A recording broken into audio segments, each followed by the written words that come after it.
Hi hello ಎಲ್ರಿಗೂ ನಮಸ್ಕಾರ. Welcome back to my channel. ಇವತ್ತಿನ ಸಮಾಚಾರ ಏನಪ್ಪ ಅಂದರೆ BOI ಅಂದರೆ ಬ್ಯಾಂಕ್ ಆಫ್ ಇಂಡಿಯಾದಲ್ಲಿ ಇದೀಗ ಹುದ್ದೆಗಳು ಖಾಲಿ ಇದ್ದು, ಕ್ರೆಡಿಟ್ ಆಫೀಸರ್ನ ಹುದ್ದೆಗಳು ಖಾಲಿದ್ದು 500+ ಹುದ್ದೆಗಳು ಖಾಲಿ ಇವೆ. ಇನ್ನು ಈ ಒಂದು ಹುದ್ದೆಗೆ ಅಪ್ಲೈ ಮಾಡಲು ಈಗಾಗಲೇ ಪ್ರಾರಂಭವಾಗಿದ್ದು, ಜನವರಿ 5ನೇ ತಾರೀಕು ಅಪ್ಲೈ ಮಾಡಲು ಕೊನೆಯ ದಿನಾಂಕ ಆಗಿರುತ್ತೆ.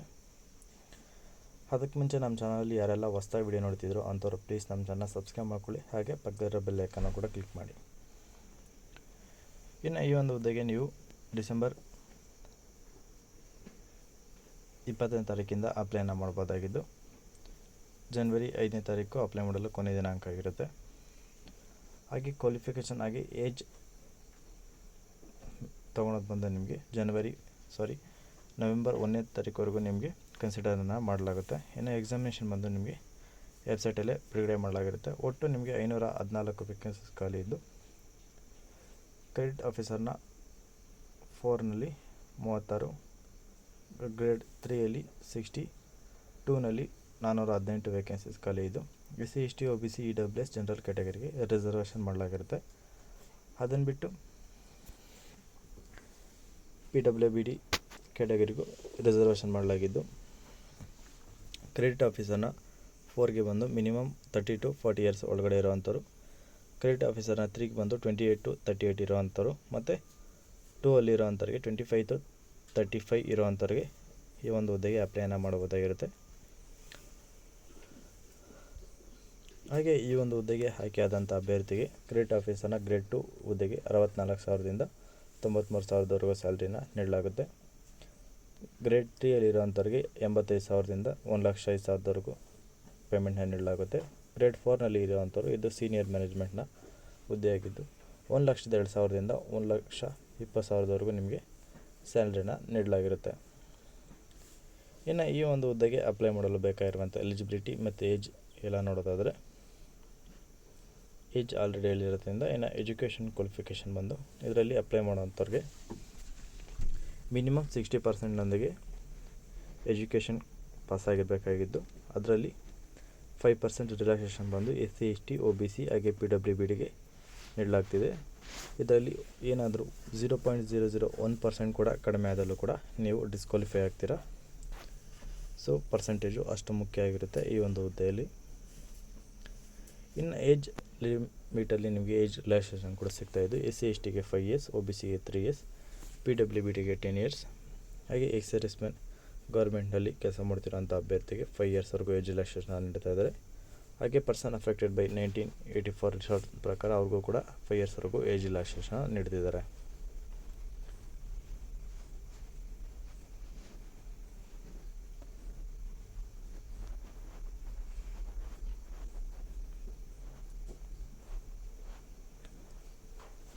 ಇನ್ನು ಇದರಲ್ಲಿ ಯಾರೆಲ್ಲ PWBD ಕ್ಯಾಟಗರಿ ಅಪ್ಲೈ ಮಾಡ್ತೀರೋ ಅವರೆಲ್ಲ ಯಾರೆಲ್ಲ ಅಪ್ಲೈ ಮಾಡೋದು ಅಂತ ವಿಡಿಯೋನ ಪಾಸ್ ಮಾಡಿ ಕ್ಲಿಯರಾಗಿ ನೋಡ್ಕೊಳ್ಳಿ.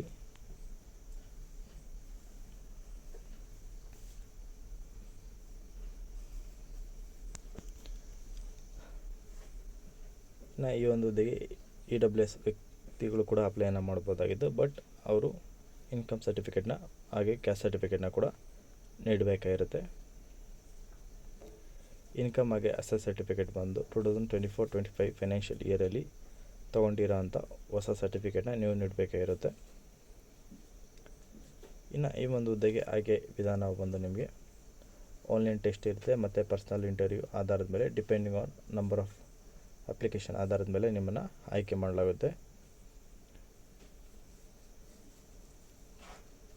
ಇನ್ನು ಈ ಒಂದು ಹುದ್ದೆಗೆ ಆನ್ಲೈನ್ ಎಕ್ಸಾಮಿನೇಷನ್ ಕೂಡ ನೀಡಲಾಗ್ತಾಯಿದ್ದು, ಈ ಆನ್ಲೈನ್ ಎಕ್ಸಾಮಿನೇಷನಲ್ಲಿ ನಿಮಗೆ ಸಬ್ಜೆಕ್ಟ್ಸ್ ಬಂದು English language, reasoning, quantitative aptitude, person knowledge, relevant of ಪೋಸ್ಟ್ನ ಬಗ್ಗೆ ನಿಮಗೆ ಕ್ವಶನ್ಸ್ ಅನ್ನೋದು ಇರುತ್ತೆ.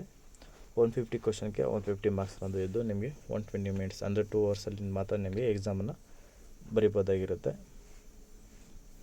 ಹಾಗೆ ನೀವು ಪ್ರತಿಯೊಂದು ರಾಂಗ್ ಆನ್ಸರ್ ಕೂಡ 0.25 ಮಾರ್ಕ್ಸ್ನ ಕೂಡ ಕಟ್ ಮಾಡಲಾಗುತ್ತೆ. ಇನ್ನು ಇಂಟರ್ವ್ಯೂ ಬಂದು ಮೆರಿಟ್ ಲಿಸ್ಟ್ನ ಆಧಾರದ ಮೇಲೆ ನಿಮಗೆ ಆಯ್ಕೆಯನ್ನು ಮಾಡಲಾಗುತ್ತೆ. ಎಕ್ಸಾಮಲ್ಲಿ ಹೇಗೆ ಪರ್ಫಾರ್ಮೆನ್ಸ್ ಮಾಡ್ತೀರೋ ಮತ್ತು ನಿಮ್ಮ ಪರ್ಸೆಂಟೇಜ್ ಆಧಾರದ ಮೇಲೆ ನಿಮಗೆ ಮೆರಿಟ್ ಲಿಸ್ಟ್ನ ಪ್ರಿಪೇರ್ ಮಾಡಲಾಗುತ್ತೆ.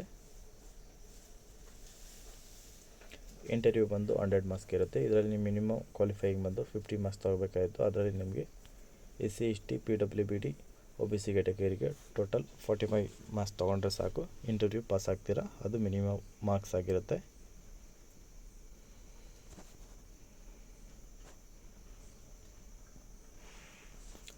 If in case online examination conduct ಮಾಡಲಿಲ್ಲ ಅನ್ನೋ ಒಂದು ಏನಾದರೂ ಆದಂಥದ್ದಲ್ಲಿ ಅದನ್ನು ಬಂದು ನಿಮಗೆ ಪರ್ಸ್ನಲ್ ಇಂಟರ್ವ್ಯೂ ಆಧಾರದ ಮೇಲೆ ನಿಮ್ಮನ್ನು ಆಯ್ಕೆ ಮಾಡಲಾಗುತ್ತೆ. ಒಂದು ವೇಳೆ ಎಕ್ಸಾಮ್ ಆಗಲಿಲ್ಲ ಅಂದರೆ ಆಲ್ಮೋಸ್ಟ್ ಎಕ್ಸಾಮ್ ಆಗುತ್ತೆ. ಇನ್ನು ಎಕ್ಸಾಮಿನೇಷನ್ ಸೆಂಟರ್ಸ್ ಬಂದು ನಿಮಗೆ ಅಹಮದಾಬಾದ್, ಗಾಂಧಿನಗರ್, ಬೆಂಗಳೂರು, ಹುಬ್ಳಿ, ಭೋಪಾಲ್, ಇಂದೋರ್, ಉಜ್ಜೈನ್, ಭುವನೇಶ್ವರ್, ಮೋಪಾಲಿ, ಚೆನ್ನೈ, ಕೊಯಂಬತ್ತೂರು, ದೆಹಲಿ, ಗುವಾಹಟಿ, ಹೈದರಾಬಾದ್, ವಿಜಯವಾಡ, ವಿಶಾಖಪಟ್ಟಣಂ, ಜೈಪುರ್, ಜಮ್ಮು, ಕೋಲ್ಕತ್ತಾ, ಲಕ್ನೋ, ಆಗ್ರಾ, ಕಾನ್ಪುರ್, ಮುಂಬೈ, ಥಾನೆ, ಪಣಜಿ, ಪಾಟ್ನಾ, ರಾಯ್ಪುರ್, ರಾಂಚಿ, ಶಿವಮೊಗ್ಗ, ತಿರುವನಂತಪುರ, ಇಷ್ಟು ಪ್ಲೇಸಸಲ್ಲಿ ನಿಮಗೆ ಎಕ್ಸಾಮಿನೇಷನ್ ಸೆಂಟರ್ಸ್ ಅಂತ ಇರುತ್ತೆ. ಒನ್ಸ್ ಎಕ್ಸಾಮಿನೇಷನ್ ಸೆಂಟರ್ಸ್ ಫಿಕ್ಸ್ ಆದಮೇಲೆ ಅದನ್ನು ನೀವು ಚೇಂಜ್ ಮಾಡೋದಕ್ಕೆ ಆಗೋದಿಲ್ಲ.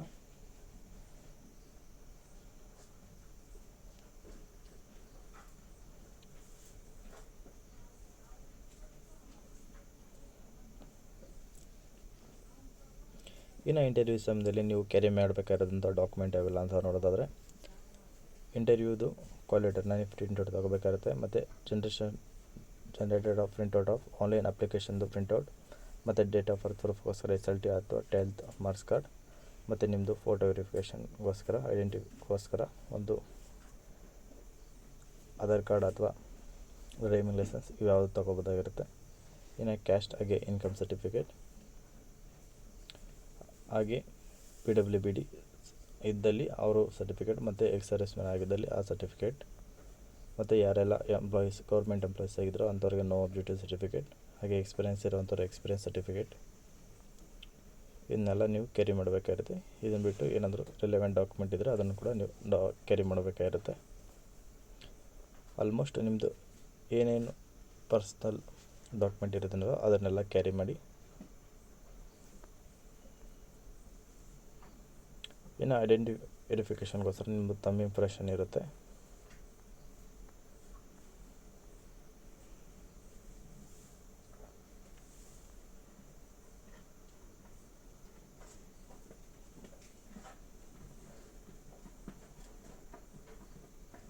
ಇನ್ನು ಎಕ್ಸಾಮ್ ಹಾಲಲ್ಲಿ ನೀವು ಕ್ಯಾರಿ ಮಾಡಬೇಕಾದಂಥ ಐಟಮ್ಸ್ ಬಂದು ಟ್ರಾನ್ಸ್ಪರೆಂಟ್ ಇರೋಂಥ water bottle, simple pen, exam related document, ಮತ್ತು ಕಾಲ್ ಲೆಟರ್ ಮತ್ತು admit letter. In case trip ಏನಾದರೂ ಇದ್ದರೆ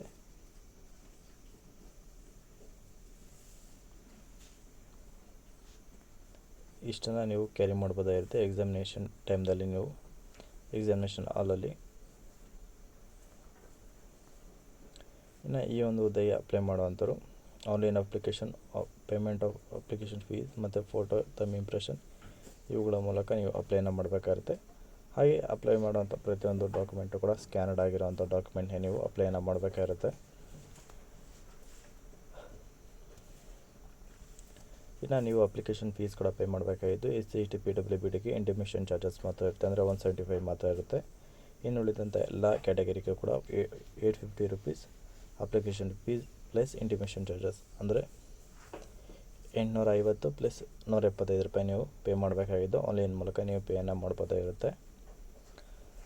ಅಪ್ಲೈನ ಮಾಡುವಂಥದ್ದು ಈ ಹುದ್ದೆ ಅಫಿಷಿಯಲ್ ವೆಬ್ಸೈಟ್ ಆದ www.bankofindia.bankin ಈ ಒಂದು ಅಫಿಷಿಯಲ್ ವೆಬ್ಸೈಟ್ನ ಮೂಲಕ ಅಪ್ಲೈನ ಮಾಡ್ಬೋದಾಗಿದ್ದು, ಹಾಗೆ ನೀವು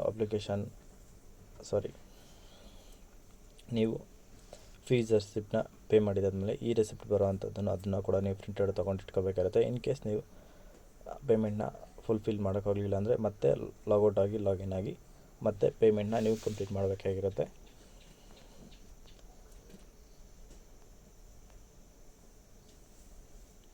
ಇನ್ನು ನೀವು ಡಾಕ್ಯುಮೆಂಟ್ ಅಪ್ಲೋಡ್ ಮಾಡುವಂಥ ಸಮಯದಲ್ಲಿ ಏನೆಲ್ಲ ಡಾಕ್ಯುಮೆಂಟ್ ಅಪ್ಲೋಡ್ ಮಾಡಬೇಕು ಮತ್ತು ಅಂತ ನೋಡೋದಾದರೆ, ಮೊದಲನೇದಾಗಿ ನಿಮ್ಮ ಫೋಟೋ ಕಾಪೀಸ್ ಅಪ್ಲೋಡ್ ಮಾಡಬೇಕಾಗಿರುತ್ತೆ, ಅದು ಕೂಡ ಸ್ಕ್ಯಾನ್ ಆಗಿರೋವಂಥದ್ದು.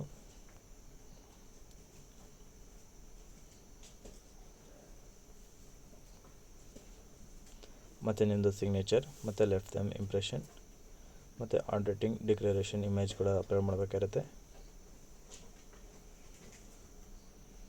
ಇಷ್ಟಾದರೆ ಸಾಕು. ಇದ್ರ ಜೊತೆಗೆ ನಿಮ್ಮ ಎಜುಕೇಷನ್ ಕ್ವಾಲಿಫಿಕೇಷನ್ ಮತ್ತು ಇನ್ಕಮ್ ಸರ್ಟಿಫಿಕೇಟ್ ಇದನ್ನೆಲ್ಲ ಕೂಡ ನೀವು ಅಪ್ಲೋಡ್ ಮಾಡೋಂಥ ಸಮಯದಲ್ಲಿ ನೀವು ಸ್ಕ್ಯಾನ್ ಆಗಿರೋಂಥ ಡಾಕ್ಯುಮೆಂಟ್ನೇ ನೀವು ಅಪ್ಲೋಡನ್ನು ಮಾಡಬೇಕೇ ಇರುತ್ತೆ. ಇಲ್ಲಾಂದರೆ ಫೋಟೋಸು ಸರಿಯಾಗಿ ಕಾಣಿಸ್ದೆ ಅಥವಾ ಕ್ಲಿಯರಾಗಿಲ್ಲದೆ ನಿಮ್ಮ ಅಪ್ಲಿಕೇಶನ್ ರಿಜೆಕ್ಟ್ ಆಗುವಂಥ ಸಾಧ್ಯತೆ ಕೂಡ ಇರುತ್ತೆ. ಹಾಗೆ ಸಿಗ್ನೇಚರ್ ಮಾಡೋ ಸಮಯದಲ್ಲಿ ನಿಮ್ಮದು ಬೇರೆ ಕ್ಯಾಪಿಟಲ್ ಲೆಟರನ್ನು ಇರೋ ಹಾಗೆ ನೋಡ್ಕೊಳ್ಳಿ. ಕ್ಯಾಪಿಟಲ್ ಹಾಗೆ ಸ್ಮಾಲ್ ಲೆಟರ್ ಮಿಕ್ಸ್ ಆಗಿರಬೇಕು ಅಂತ ಒಂದು ಸಿಗ್ನೇಚರ್ನ ನೀವು ನೀಡಬೇಕಾಗಿರುತ್ತೆ.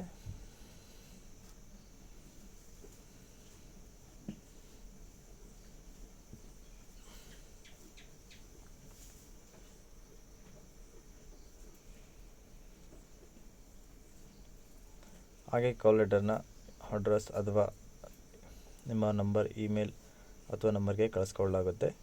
ಸೊ ಹಾಗಾಗಿ ನೀಡೋವಂಥವ್ರು ವ್ಯಾಲಿಡ್ ಮೊಬೈಲ್ ನಂಬರ್ ಆಗಿ ಇಮೇಲ್ನ ನೀಡಿ. ಹಾಗೆ ಯಾರೆಲ್ಲ ಸೆಲೆಕ್ಷನ್ ಆಗ್ತಿರೋ ಅಂಥವ್ರಿಗೆ ನೀವು ಸೆಕ್ಯೂರಿಟಿ ಡೆಪಾಸಿಟ್ ಆಗಿ ಅಮೌಂಟ್ ಕೂಡ ಪೇ ಮಾಡಬೇಕಾಗಿರುತ್ತೆ.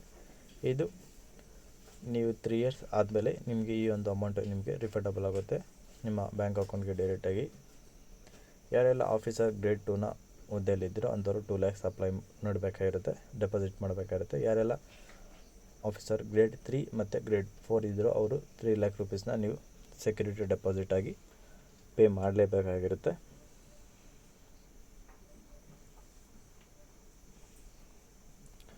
ಸೊ ಇದಾಗಿರುತ್ತೆ ಇವತ್ತಿನ ವಿಡಿಯೋ. ಈ ಒಂದು ವಿಡಿಯೋದ ಬಗ್ಗೆ ನಿಮ್ಮ ಅನಿಸಿಕೆನ ಕಮೆಂಟ್ ಮೂಲಕ ತಿಳಿಸಿ. ಹಾಗೆ ಈ ಒಂದು ವಿಡಿಯೋ ಇಷ್ಟ ಆದರೆ ಲೈಕ್ ಮಾಡಿ. ಹಾಗೆ ಕೆಲಸ ಹುಡುಕ್ತಿರೋಂಥ ಫ್ರೆಂಡ್ಸ್ಗೆ ಮತ್ತು ರಿಲೇಷನ್ಸ್ಗೆ ಈ ಒಂದು ವಿಡಿಯೋನ ಶೇರ್ ಮಾಡಿ ಅಂತ ಹೇಳ್ತಾ,